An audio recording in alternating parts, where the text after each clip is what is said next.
Hi, this is Gary Collins, former FDA special agent and creator of the Primal Power Method, and I'm here with Heath Squier, CEO of Julian Bakery, and John Paul Fanton, creator of HealthyFellow.com, a great health blog. Welcome to the show, John. I really appreciate it. Thanks, guys. I really appreciate being here. I almost did the French version, John. It's okay. Not a problem. Well, tell us a little bit about your background and how you started HealthyFellow.com and kind of why you do what you do. Sure. I've been involved in the natural health industry for over 25 years now. And what I started working in health food stores, just started to be interested in sharing information with my family and friends. And then what I started to get really interested in is trying to find the evidence that supports, scientific evidence that supports natural medicine. And I wanted to try to help, at first, customers at these health food stores to make better choices based on what the evidence actually shows works and what is safe and what isn't. So I transitioned to being a consultant for a lot of health food stores, helping them to select healthier products, better products, more effective products. And that was my focus for a big part of my career. I then took kind of a detour into the entertainment industry, working on screenplays and working at HBO in the casting department. And then about 6 years ago, a little over 6 years ago now, I started HealthyFellow.com with a partner. And the idea behind it is to provide content that is understandable to everybody, but has a very strong scientific basis so that the information could be shared with doctors. You could, like a patient can share the information with their doctor. A doctor could come on the site and feel comfortable using the information because there's a strong scientific basis to support it. Oh, awesome. Yeah. Yeah, that's one of the things I think I found out about you, I don't know, 3 or 4 years ago. I think the first blog you did about one of our products, the Carb Zero bread, kind of, piqued my interest. And it was great because you laid out, your blood sugar readings and everything. And it was in a very scientific manner, yet it was easy to understand. So that was awesome. So you kind of got on my radar back then. And, I know that you test a lot of different products, right? Your blood sugar levels to make sure you maintain a healthy blood sugar level, but you're not a diabetic, so you're doing it more just for to be healthy. Can you talk to us a little bit about why you do that? Sure. I mean, my general philosophy is that I think most people would benefit from approaching their diet and their lifestyle as though they were at risk for diabetes. I think there's no downside for the average person not to maintain optimal blood sugar levels. So by that I'm saying keeping their fasting blood glucose certainly under 85, somewhere in the 70s to maybe 85 tops, but below that would be ideal. A1C, below 5 certainly, and lower than that, for mid 4s would be optimal, in my opinion. And so what I do is when I'm trying something that I'm unfamiliar with, something new in my dietary program, I like to see how it affects me as an individual. And fortunately, I do not have diabetes, but I don't want to develop it either. And I want to keep my insulin production under control, and I want to keep my blood sugar levels in a range that I think is going to promote the healthiest aging process and overall wellness. Oh, that's awesome.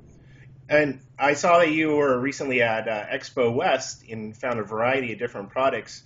What was Gary and I were both there. We were actually exhibiting, Julian Bakery's. We had our own booth there. But what was your general consensus of what you saw in terms of health, and what was your take of the show? And we'll give you ours afterwards. Sure. I love going to Expo West. I enjoy it. For me, it's almost like going to an amusement park. But of course, there's a lot of there are so many products out there. There aren't a lot of quality products. I don't think there's a lot of products that hop on the latest bandwagon. So you see this year and past several years, gluten-free is huge. Yeah. But gluten-free as an example, there are a lot of gluten-free products out there that use ingredients which are very questionable. They are gluten-free, but there could be cross-reactivity. They're generally high in carbohydrates, and they're generally not very nutrient-dense. So that's a problem that I have with a lot that I see. A couple products that stood out for me that are kind of relevant to what we're talking about today is, firstly, I do like the taste and the composition of your coconut flakes, but also I like a product by Pacific Foods.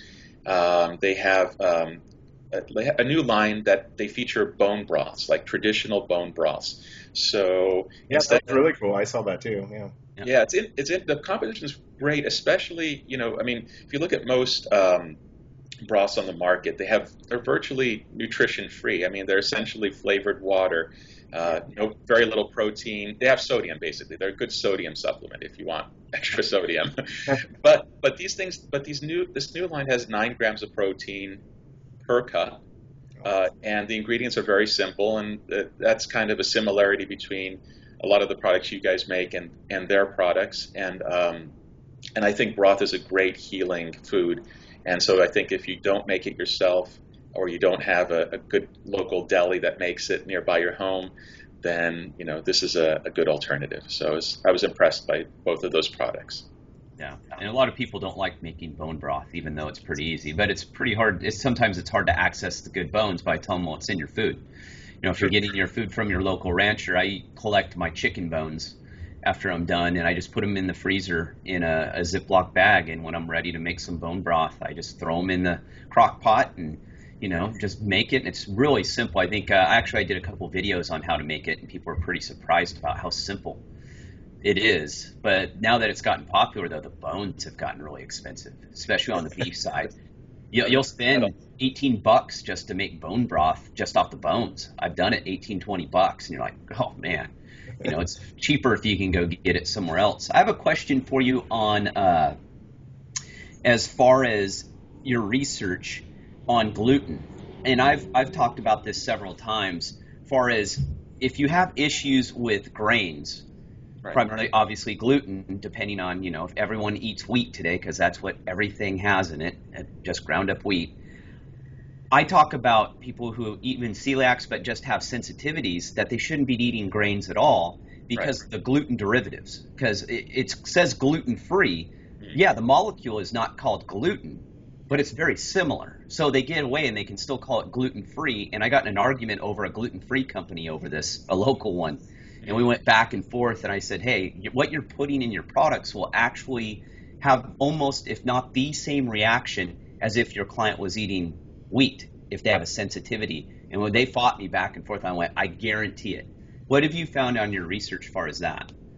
Well, I think what we need more of, I have done some research, in particular with regard to quinoa.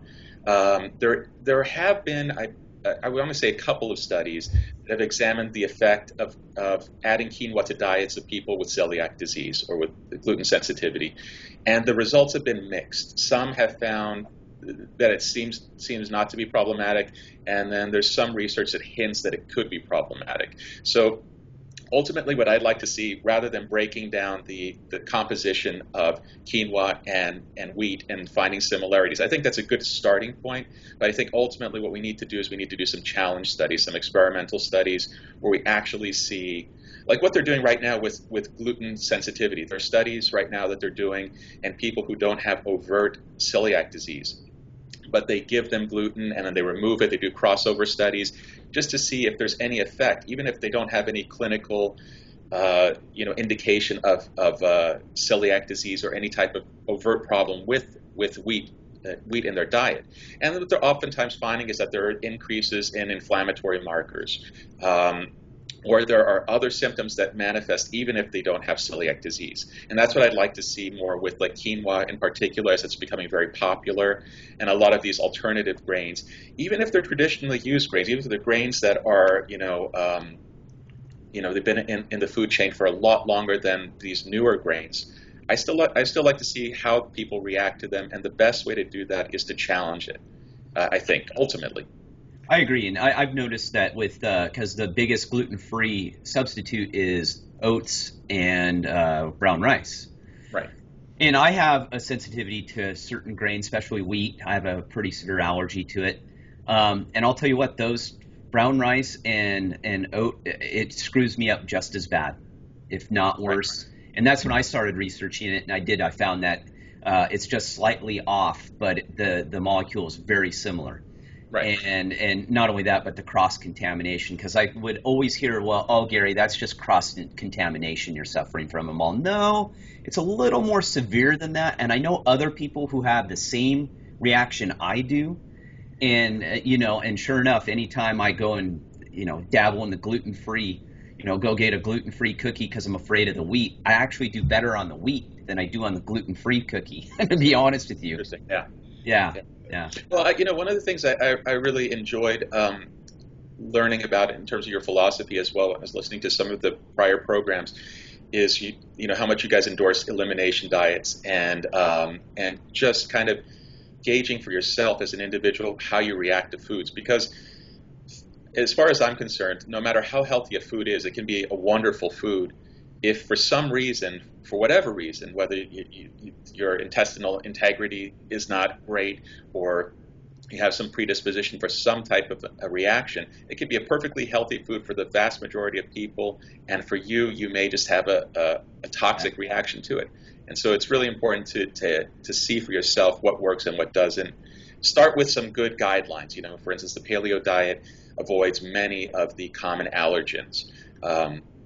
And I think that's a good starting point. But even within the confines of a paleo diet or any healthful diet, if you seem to be reacting adversely to something in your diet, then you need to try to figure out what that is.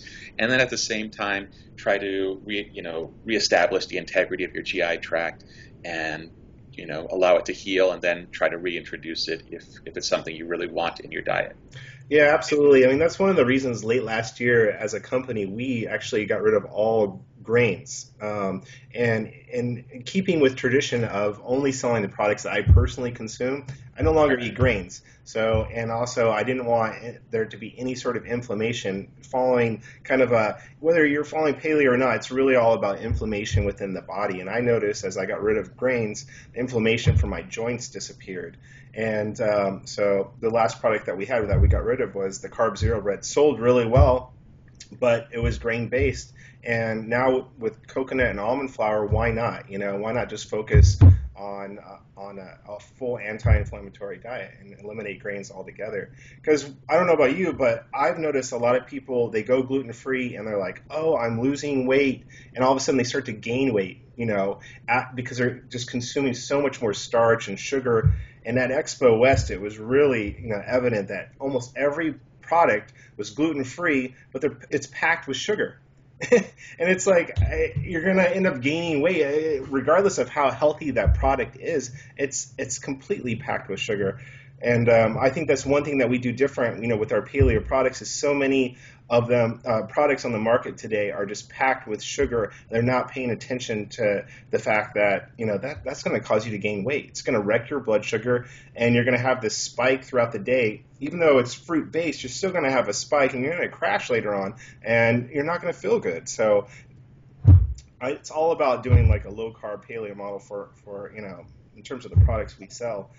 What's your general take on the paleo products that you see out there on the market, and the paleo diet?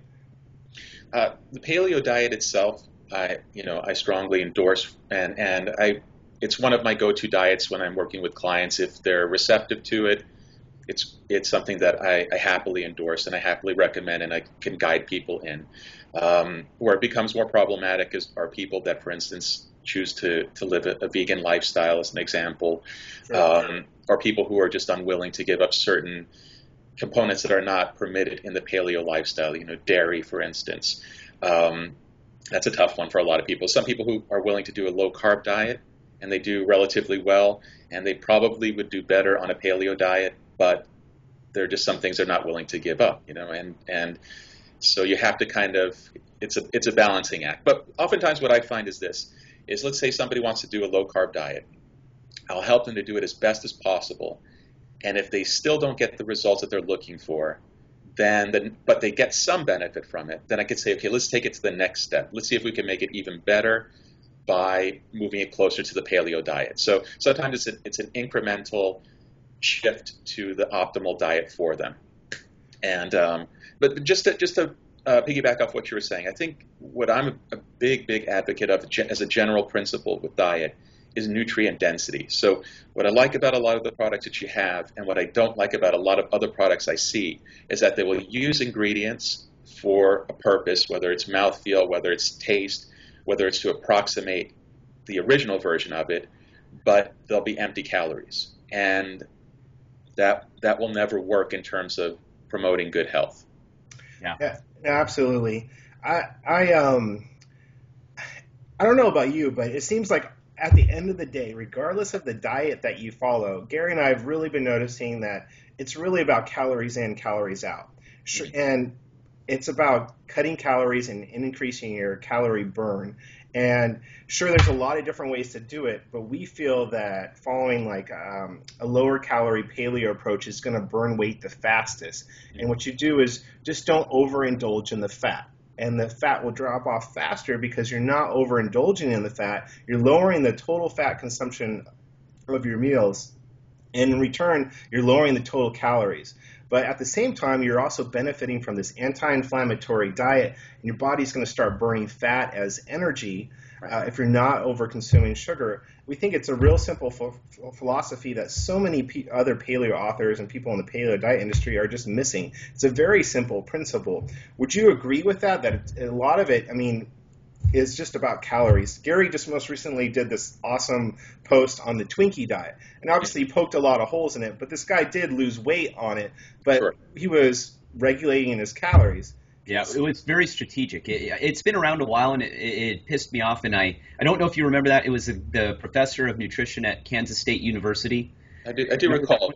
Yeah, it was all over Yahoo, and he got in the media, and obviously I firmly believe he was paid by the food industry. I mean, he says he wasn't.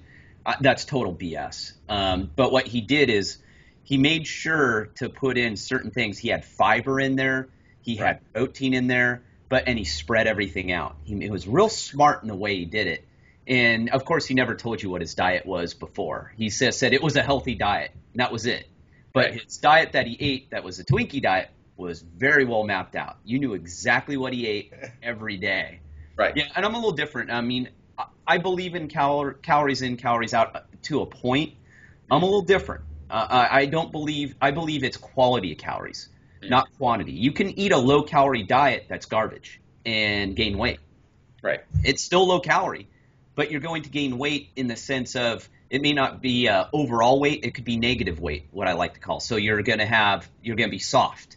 You're going to be skinny soft. You're going to have a belly on you. You're going to have the pooch gut, the muffin top. Right. Certain people that we've talked about in the health industry who have.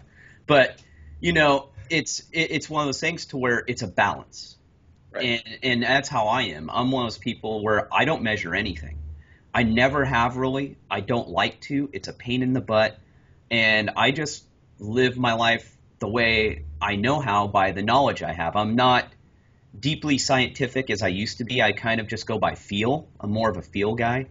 And I'm curious what you think. Is there a balance, or do you kind of preach that too? Do you give your clients a strict calorie count diet? No, I don't. And a little background, because we hadn't discussed this before, but my life with regard to eating has been kind of an unusual journey.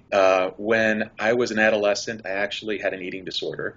I had anorexia, right? And so literally I almost died because of that from starvation.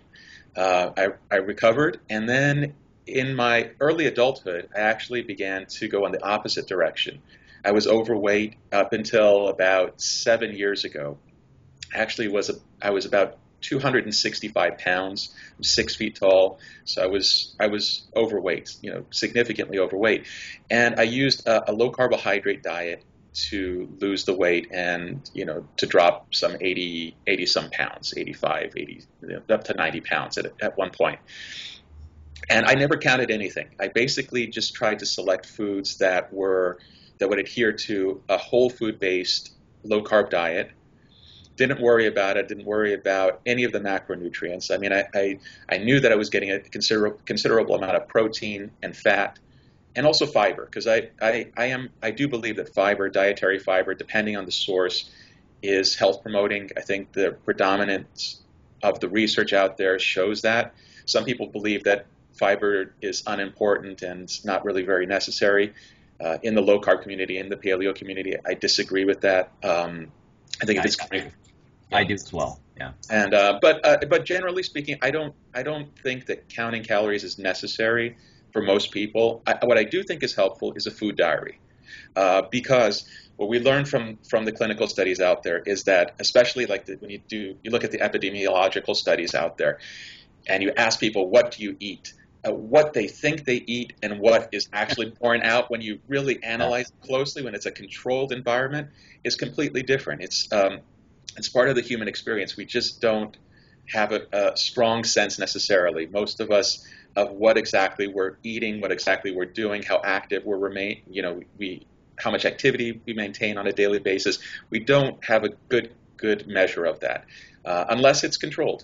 And so a food diary is great because not only can you get clues about what the macronutrient profile of a diet is, but if somebody's having a problem with the diet, if they're not finding success, then you can look through it and look for clues to see what might be going on. Sure. Is it the fact that there's too much dairy? Is it too many nuts?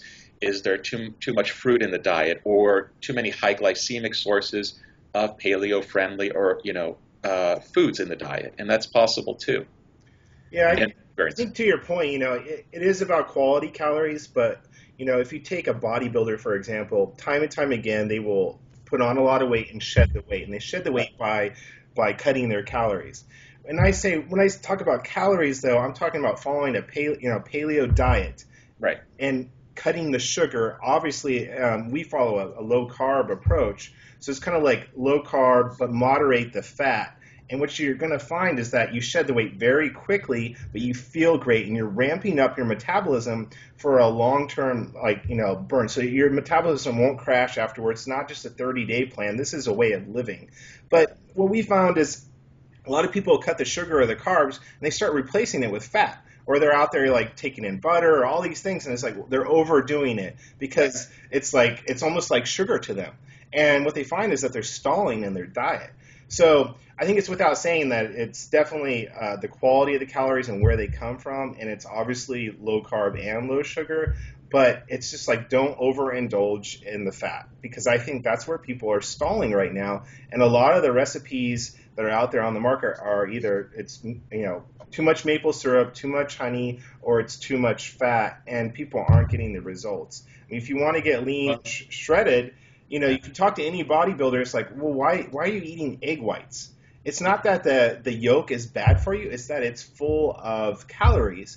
And if you want to burn off that layer of fat and see, the real muscle definition, you have to keep your cardio up, keep the weight training up, and you have to cut your calories to see that layer of muscle. And it's a proven way of doing it, and it works. And I think if more people kind of took some elements out of bodybuilding and incorporated it into the diet, they'd get incredible results, especially when combining it with the paleo diet.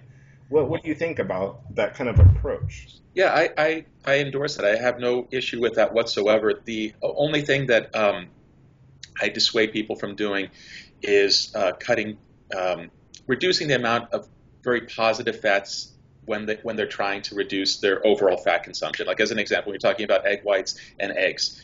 The last thing I'd want to do for anybody who, not that you were insinuating this, but just to say, the last thing I would want to do if somebody wanted to reduce fat, and if they tolerate eggs well, is to say not to eat the yolk, because the yolk is it's a powerhouse of nutrients, and it facilitates the absorption of a lot of other fat-soluble nutrients that you would absorb when you're eating other foods with it. So what I would say is just like added fats. I would keep an eye on that, especially because fats are similar to sugar in the sense that they're so calorically dense that you can consume a lot of it without necessarily being aware of how much you're consuming. And same thing with sugar. Sugar, you have sometimes a better gauge. The fat, unless it's greasy, you sometimes you're not aware of how much fat you're actually getting. unless there's a label to guide you. And with the sugar, it's a little different because starches are different, but sugar, it's different because if it's extremely, extremely sweet, then you're going to have an idea that you're getting maybe a lot of sugar. So the fat you have to be a little bit more cognizant of because it's not necessarily as apparent. But I try to moderate though, and depending upon what my goal is, I'm trying to achieve. But usually I'll have like 8 egg whites and 2 eggs. Right. So I'm still getting some, but it's just not. It's not all all whole eggs. And the reason why it's like you don't need that much fat.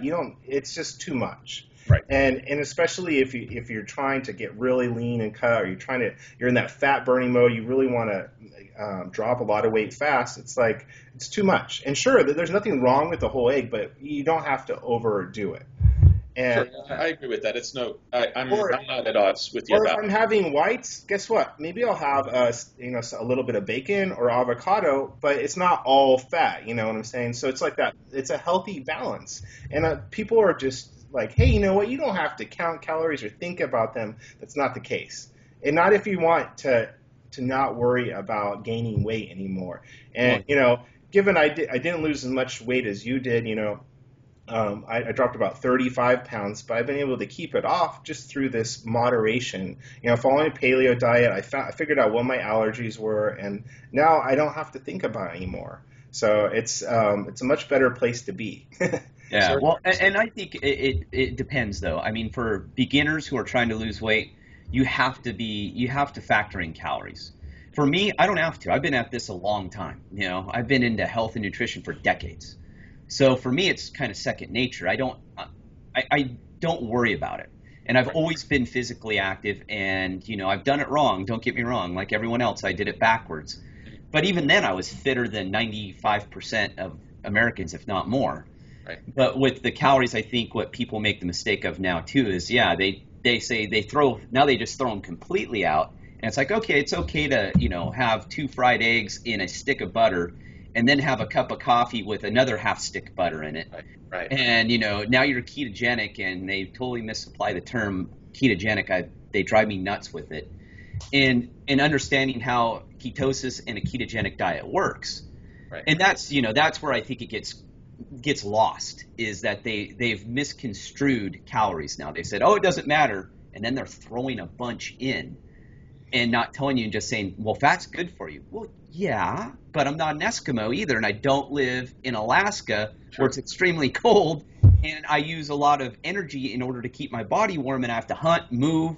That's totally different. And someone in the tropics would not eat nearly as much fat as someone in the polar regions, and if they did, they would because they don't need to, because it's warm all year long. Right.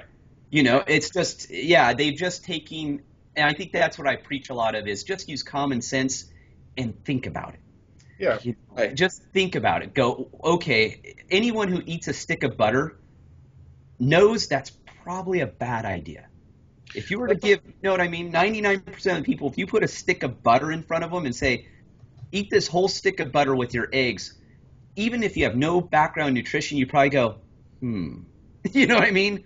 Well, I think part of the problem is that some of this is a reaction to the backlash to the low carb the low fat recommendations that have pervaded modern times, and I think some people say, okay, well, that was completely wrong, and we resent it furthermore, and so this is almost like personal backlash.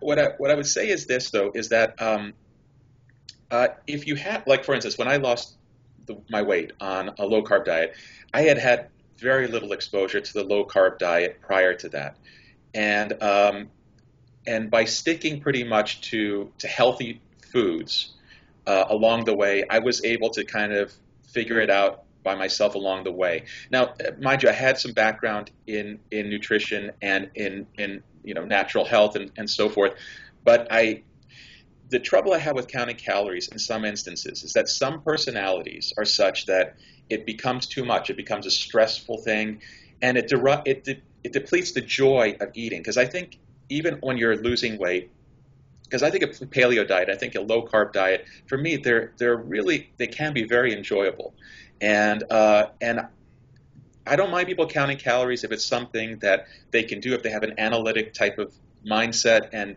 it suits them. But some people, what I have them do, for instance, if they come in, they're clients of mine, I have them keep a food diary, and then we'll go over it together, and I'll kind of be the guy, I'll be the accountant in the back room, and they don't have to deal with so much. And if I see something that's really askew, then I'll point it out to them so that they get the basic concepts. And once you get the concepts, then it's a lot easier to kind of plug in those holes, Yeah, after a while, you're right. Once you learn, the boundaries, you really don't have to think about it as much. And it's very easy, for me, especially because I've been doing it for a while. It's like, great, there's all this food I can have. I mean, I just think that they need to simplify it where it's like a paleo, low carb, moderate fat diet. I mean, that's it in a nutshell. You follow that, the weight, you will never have to think about weight ever again. I mean, that's really it. You made a good point, though, on the stress side. If you would discuss, far as stress and how that inhibits health and can, promote weight gain, even if you are eating a healthy diet. And, if you're just the average American today is bombarded with stress. And, I talk about this quite a bit as a practitioner too. What do you find with that and talking about stress and weight gain and health? Stress is huge, in my opinion. I think there's virtually no condition out there, whether it's overweight, diabetes, inflammatory conditions, that don't benefit from stress management. And in fact, if we apply it if we look at it from the context of the paleo diet or paleo lifestyle, I mean, my view is that even though Paleolithic men probably weren't aware that they were more mindful, that they had in some ways a less stressful lifestyle than what we have today. But in reality, for instance, when they're eating, they're not watching television while they're eating. They're not thinking about work, things that are going on at work, or even just kind of ruminating about relationship issues. The mindset was different. When they were eating, they were focusing on eating, and they were savoring their food probably. They weren't, unless they were at some sort of risk, they weren't gorging and just chewing and eating as fast as they could. These are all things that today, it's hard for us to get back to that, to just have some peaceful time, quiet time, to reflect, to just be mindful of what we're doing at the time. And that's food preparation, that's eating, that's digesting the food. And in terms of stress, I think because many of our lifestyles these days don't allow for us to kind of emulate our ancestors, the way our ancestors lived, I think it's good to set aside some time to meditate or just have some quiet time to just, it reduces cortisol certainly, and that benefits blood sugar and inflammation and so many health conditions, preserves the brain, it helps with mood-related problems, so many health issues. But I think that needs to be a priority, much like diet is a priority. And I do agree with some of the things you said on prior shows that the majority of the success in terms of maintaining health and maintaining an optimal weight is diet. And I think the exercise is also very important, or at least a lot of physical activity.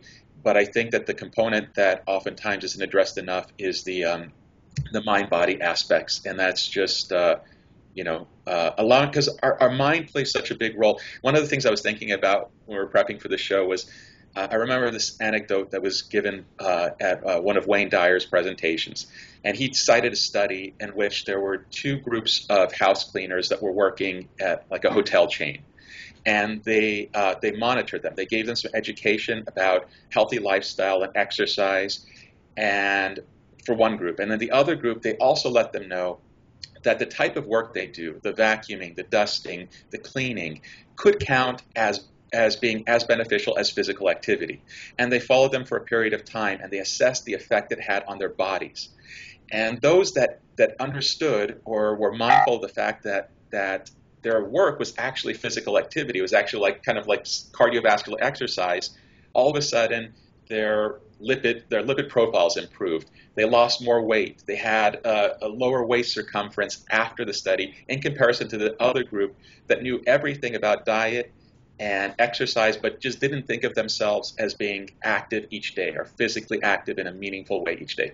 So not to allow your mind, the power of your mind, to participate in the process is leaving out a big resource, in my opinion. Absolutely. Absolutely. With my clients, actually, that's the first thing I talk about.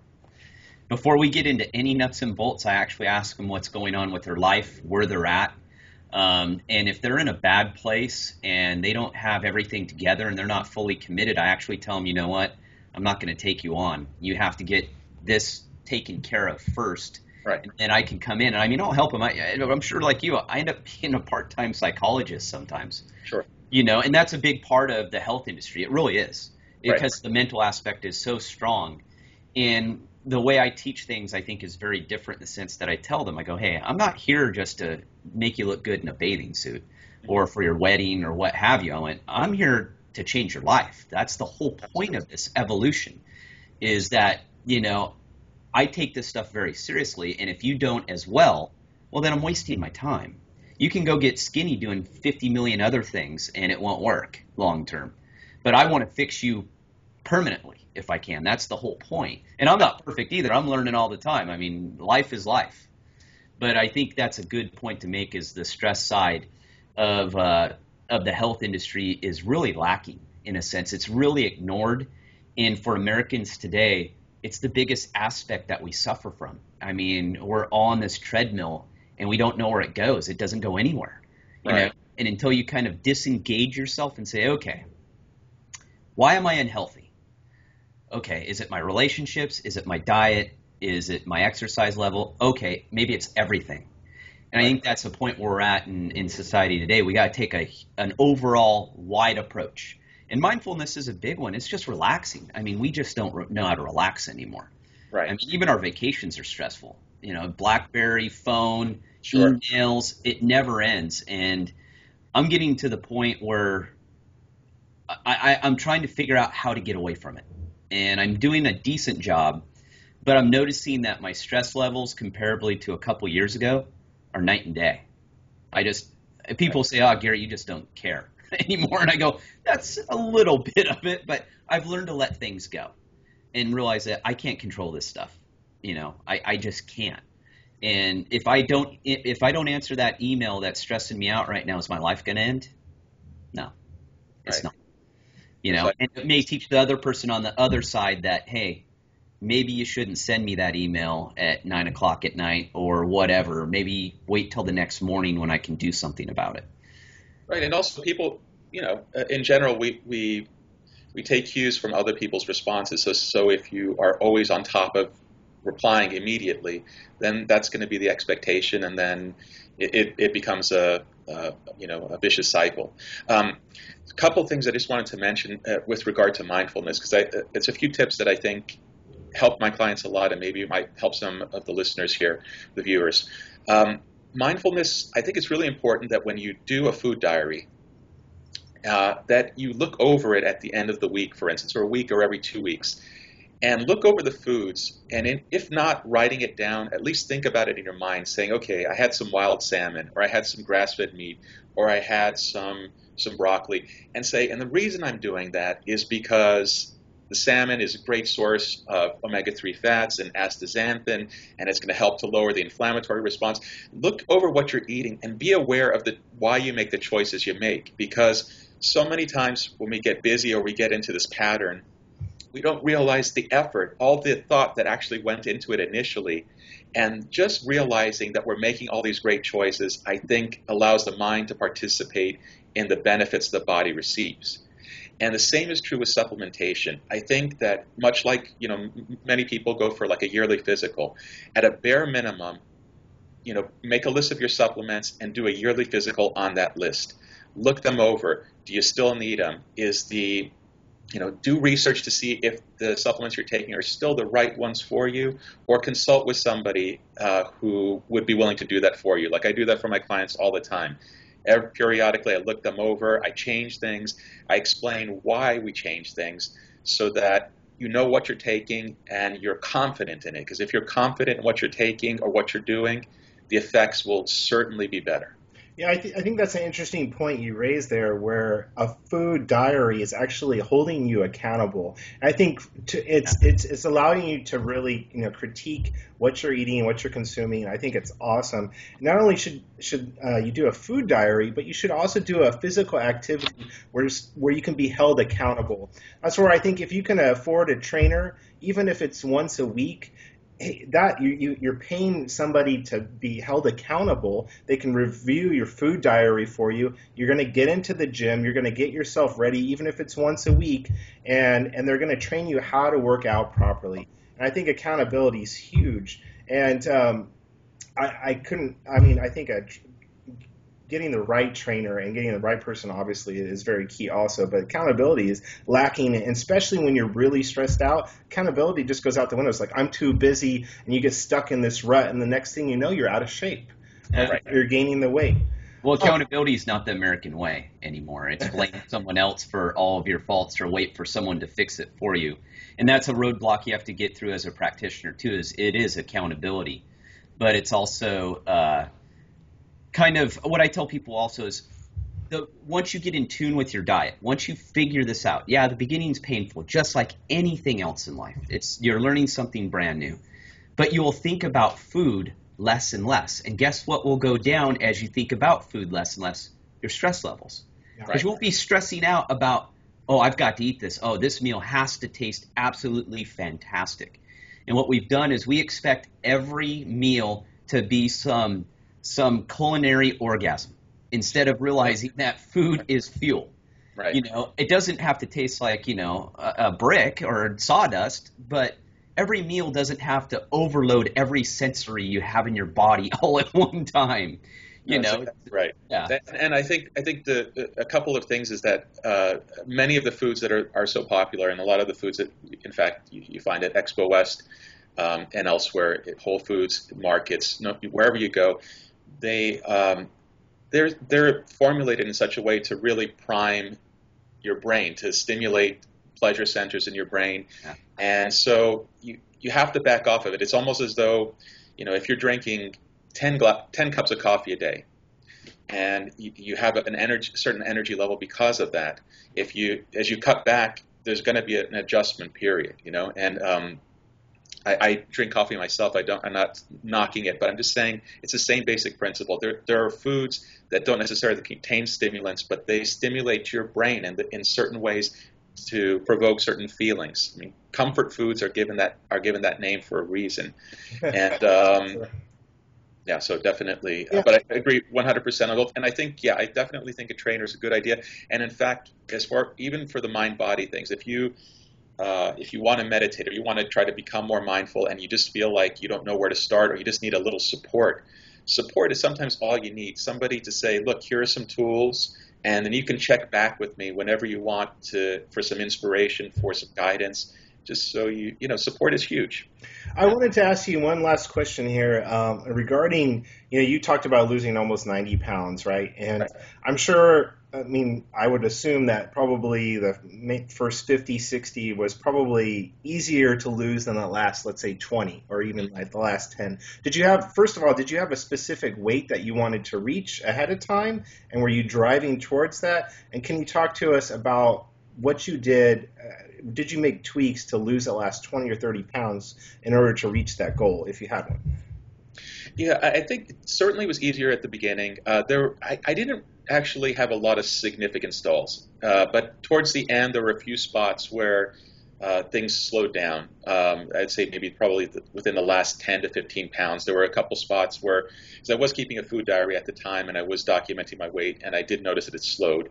And basically what I did is I just tried to look more carefully at my diet and limit certain things that that maybe I was getting too much of. Like I enjoy red wine, and maybe I was having it too often, in the context of a low carbohydrate diet. Sure. And so I adjusted that, and then ultimately I had never had a specific weight that I wanted to get to, aside from the fact that I wanted to be within what they consider a normal weight range. Yeah. I didn't want to emphasize it too much just because of my history, and I thought to myself, I don't want it to be an obsessive thing or something to where I'm striving for some sort of perfection necessarily, but I wanted to be healthy, and I also wanted it to be demonstrated in my blood work. So if I was healthy, if I was feeling good, if my resting heart rate was at a good spot, my blood sugar was at a good spot. That makes sense. We all have an ideal weight based on our height and so forth. So that makes sense. You wanted to reach that kind of healthy weight for yourself, and that's awesome. Well, I really want to thank you for coming on. And basically, I don't know if we talked about it. We talked about it a little bit, but you offer consulting services through healthyfellow.com. So make sure you check out his website. Make sure if you're watching this video and you like it, to hit the subscribe button. If anybody has questions for Gary or myself, you can email Gary at gary@theprimalshow.com or myself, Heath@theprimalshow.com. And what's your email? JP at healthyfellow.com. And I just wanted to mention that besides the individual consultations, I also work with companies to improve worksite health, and I work with manufacturers to integrate evidence-based research into products so that they're healthier and safer for consumers. So I can be reached, for all those reasons on healthyfellow.com. Awesome. Thank you so much for coming on today. We really appreciate it. All right. Thanks.